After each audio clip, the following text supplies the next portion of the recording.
a déjà parlé d'acte de naissance.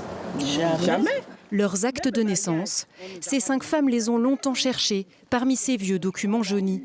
Mais en tant que métisses nées d'un père belge et d'une mère congolaise sous la colonisation, elles ont dû se contenter d'informations parcellaires. Voilà, ici j'ai ma carte de baptême. Le père, on a marqué inconnu, entre parenthèses, Dumont.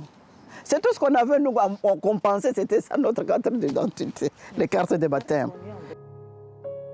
Comme c'était la règle, Léa, Marie-Josée, Noël, Monique et Simone ont été arrachées à leur mère congolaise et placées dans une institution religieuse, comme des milliers d'autres enfants métis, à l'époque qualifiés de mulâtres, voire pire. Nous étions des mules à tresse. C'est une insulte, quoi. Parce on nous faisait toujours des couettes, quoi, des tresses. Mais le pire restait à venir pour ces petites filles pourtant pupilles de l'État belge. À l'indépendance du Congo en 1960, alors que d'autres enfants métis sont ramenés en Belgique, elles restent livrées à elles-mêmes dans un environnement particulièrement instable. Dans la guerre, on nous a abandonnés.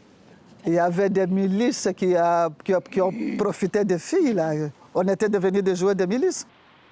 Un sort tragique qui a poussé ces 5 femmes à porter plainte contre l'État belge.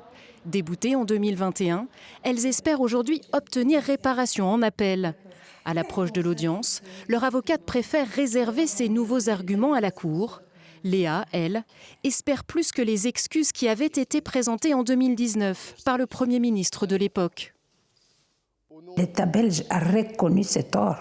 Donc quand on reconnaît qu'on est fautif, on répare. Alors tu ne peux pas demander pardon, t'excuser comme ça, sans réparer, quoi. Léa, Marie-Josée, Noël, Monique et Simone réclament 50 000 € chacune, mais espèrent surtout obtenir une reconnaissance concrète de leur souffrance.